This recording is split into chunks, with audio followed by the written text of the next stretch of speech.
എല്ലാ ഭക്തജനങ്ങൾക്കും കതിരവേൽ മുരുകൻ യൂട്യൂബ് ചാനലിലേക്ക് ഒരിക്കൽ കൂടി സ്വാഗതം. എൻ്റെ ചാനൽ ആദ്യമായിട്ട് കാണുന്ന ഭക്തജനം ചാനൽ ഒന്ന് സബ് ചെയ്യുക. ജ്യോതിഷപരമായ കാര്യങ്ങൾ എന്തെങ്കിലും അറിയാനുണ്ടെങ്കിൽ ഈ നമ്പറിൽ വിളിക്കുക. അപ്പോൾ കാര്യത്തിലേക്ക് കിടക്കാം.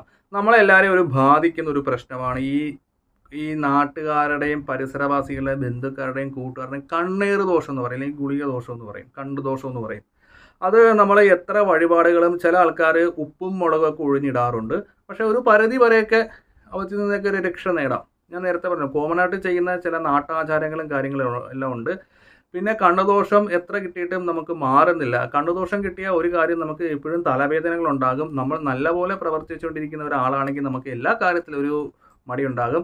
ഇപ്പോൾ ഒരു ഉദാഹരണത്തിന്, നിങ്ങൾ നല്ലപോലെ ഒരു ചോറുണ്ടെന്ന ഒരു വ്യക്തിയാണ്, ഭക്ഷണം കഴിക്കുന്ന ഒരു സമയം പെട്ടെന്ന് ഒരാൾ കയറി പോകും, എടാ നീ ഇത്രയും ചോറ് തിന്നോ, അവൻ ചിലപ്പോൾ ഇങ്ങനെ നിൽക്കും.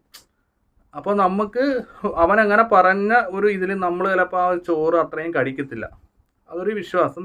പിന്നീട് എന്താണ്, അവൻ അത്രയും അവൻ കട്ടിയായിട്ടുള്ള ഇത് അവൻ പറഞ്ഞു, ഇനി ഇത്രയും ചോറ് കഴിക്കുക. അത് നമുക്ക് ആ ഒരു എനർജി നെഗറ്റീവായിട്ടേക്ക്. ഒരു പക്ഷേ നമ്മൾ നാളെ ചോറ് എടുക്കുന്ന സമയത്ത് നമ്മൾ അത്രയും ചോറ് കഴിക്കത്തില്ല. അപ്പോൾ ചില ആൾക്കാരുണ്ട്, അയ്യോ നിനക്ക് കൊതി കിട്ടിയതാന്ന് പറയും. അപ്പോൾ പണ്ട് കാലത്തൊക്കെ അമ്മമാരൊക്കെ ഇങ്ങനെ ഓതിക്കളയുമായിരുന്നു. അവർക്കറിയാം ഒരു നല്ല കൊതിയുള്ളൊരു വ്യക്തിയാണ്, അവർക്ക് ഭയങ്കരമായിട്ടൊരു ക്ഷീണം ഉണ്ടാകും. അപ്പോൾ ഇപ്പം അങ്ങനെ അപൂർവം ആൾക്കാരാണ് ഓതുന്നത്. എന്നാൽ മിക്കയിടത്തും പ്രായ അമ്മമാരൊക്കെ ഓതുന്നവരുണ്ട്. അത് കറക്റ്റായിട്ടുള്ളൊരു കാര്യമാണ്. ഈ കൊതി കിട്ടുക, കണ്ണ് ദൃഷ്ടി, അത് നമുക്ക് മൊത്തത്തിൽ കിട്ടിയാൽ നമുക്ക് ഭയങ്കരമായിട്ടുള്ളൊരു ക്ഷീണമാണ്. അപ്പം ഈ ദൃഷ്ടിദോഷം മനുഷ്യരിൽ നിന്ന് നമുക്ക് എങ്ങനെ മാറ്റാം, അതായത് നമ്മുടെ ശരീരത്തെ നെഗറ്റീവ് എനർജി മാറ്റി പോസിറ്റീവ് എനർജി എങ്ങനെ ആക്കാം? വേറെ ഒന്നും ചെയ്യേണ്ട. ചൊവ്വാഴ്ച വെള്ളിയാഴ്ച പോകാൻ പറ്റാത്ത ഭക്തജനങ്ങൾ, ഈ ജോലിക്കൊക്കെ പോകുന്നവരാണെങ്കിൽ ഈ പറയുന്നൊരു കാര്യം ഞായറാഴ്ച ചെയ്താൽ മതി. ഒരു 3 ചെറുനാരങ്ങ എടുക്കുക. ഈ ചെറുനാരങ്ങ എടുത്തിട്ട് നമ്മുടെ ദൃഷ്ടിക്ക് വെക്കുക.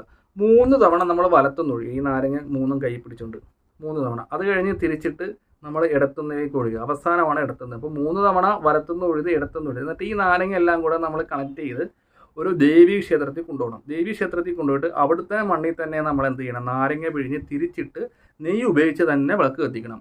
എന്നിട്ട് നമ്മൾ ഇലക്കകത്ത് വെച്ച് അലങ്കരിക്കാൻ വേണ്ടി ചുമന്ന കളറിലെ ചെത്തിപ്പൂവോ മുളക് ചെമ്പരത്തിയോ ചെമ്പരത്തിയോ കൊണ്ട് വെച്ച് നമ്മൾ ദേവത കിഴക്കോട്ട് നോക്കിയിരിക്കുവാണെങ്കിൽ തിരി പടിഞ്ഞാട്ട് പോകണം. ഇത് നമ്മൾ നല്ലപോലെ കത്തിച്ച് വെക്കണം. എന്നിട്ട് നമ്മൾ എന്ത് ചെയ്ത് കത്തിക്കുന്ന ഇപ്പം ഗണപതിക്ക് ഒരു രൂപ കോയിനും കൂടി ഇടുക.